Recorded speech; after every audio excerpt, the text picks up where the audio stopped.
importante por ahí que nos cuentes un poco tu relación con todo este universo de temas que has venido trabajando prácticamente desde tu época de estudiante hasta ahora, ¿no? Que son todo un universo. ¿Cómo nace tu vínculo con esa serie de temas o con esa temática? ¿Te acordás? Sí, bueno, hace mucho tiempo ya. Siempre me gustó el monte, ¿no? Por algo estamos acá, en Punta Cebolla.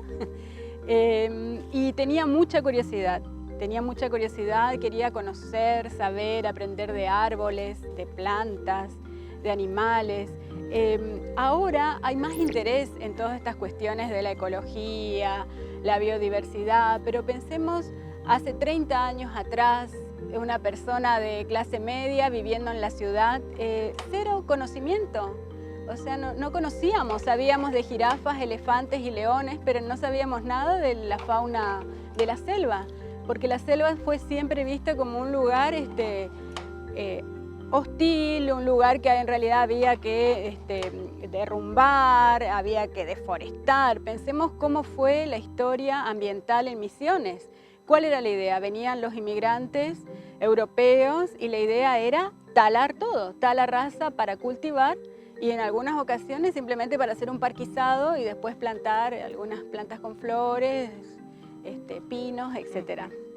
Entonces, bueno, los que tenemos mi edad nos criamos en esa tónica, digamos, ¿no? La selva como un lugar que no, ir a la selva, ¿para qué? Qué horror, qué sé yo. Ahora eso cambió completamente, o sea, hay otra visión, pero hace 30 años atrás era así. Y si unimos selva con población indígena, peor.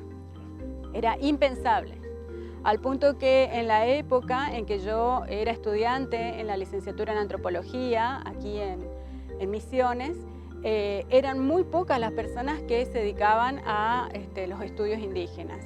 Ana María Gorosito Kramer, que fue mi mentora absolutamente, le debo muchísimo a ella, era quien trabajaba en esto y algunas pocas personas más, pero no había un gran interés en la temática y menos, muchísimo menos, en los temas a los que yo me dediqué.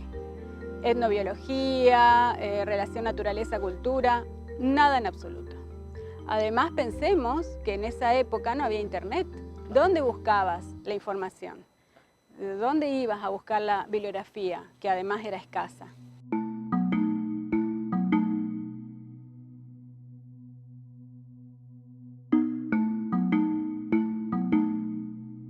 Tenemos que pensar que en muchas sociedades del mundo la palabra naturaleza como tal no existe. Hay muchas otras palabras que describen eso, que es desde las ideas occidentales acerca del ambiente, denominamos selva o foresta o bosque, porque no existe esa separación tajante entre naturaleza y cultura, tan típica de Occidente y las formas de pensar de Occidente, ¿no? Con ese dualismo que está presente en todas nuestras formas de pensamiento, ¿no? Siempre presente, cuerpo, mente, naturaleza, cultura, siempre hay una separación.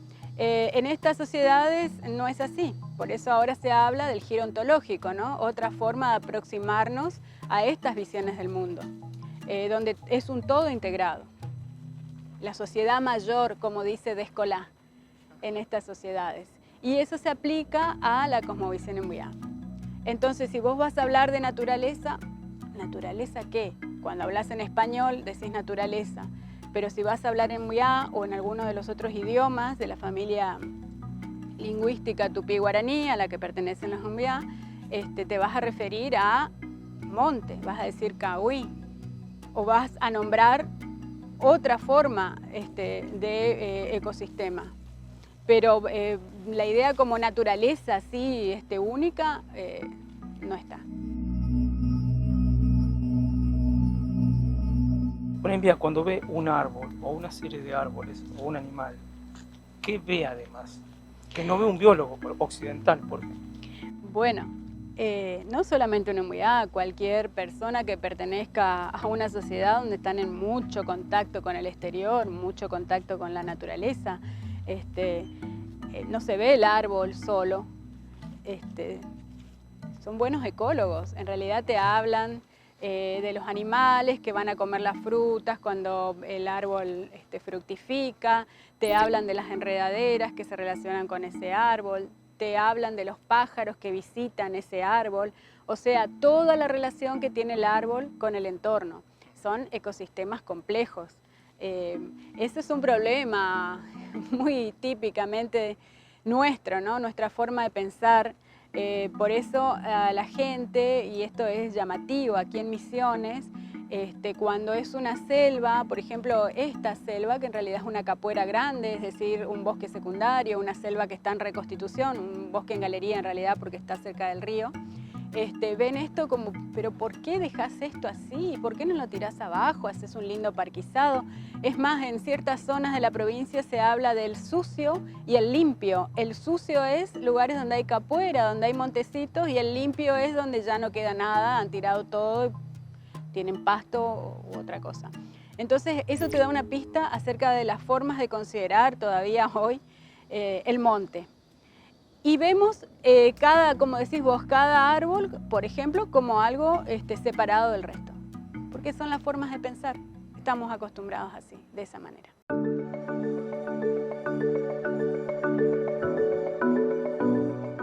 Se ven las especies en relación con el entorno, en relación con lo demás.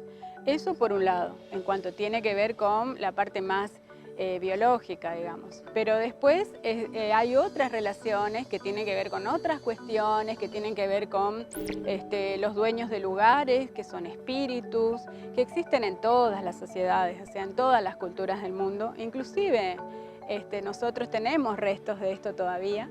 Y es la relación entonces con ciertos lugares, con ciertos árboles, etcétera, que tienen dueños.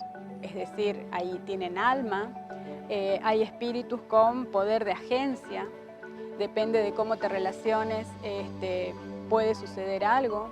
Hay que ser respetuosos cuando se llega a ciertos lugares, en algunos casos hay que pedir permiso.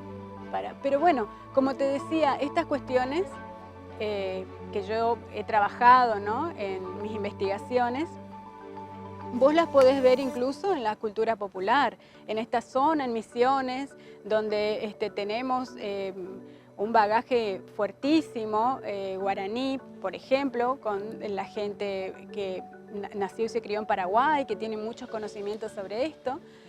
Por ejemplo, aquí en este lugar había un señor que venía a cortar el pasto y cuando pasaba bajo un árbol, que es una guaribay, yo veía que él murmuraba algo.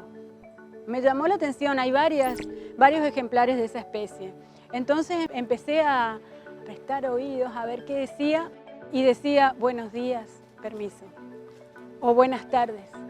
Y yo le dije, ¿a quién está saludando? Porque no, cuando se pasa bajo este árbol hay que saludarlo, porque si no te puede traer algunos problemas de salud. Y eso en gente que ya no vive en medio del monte.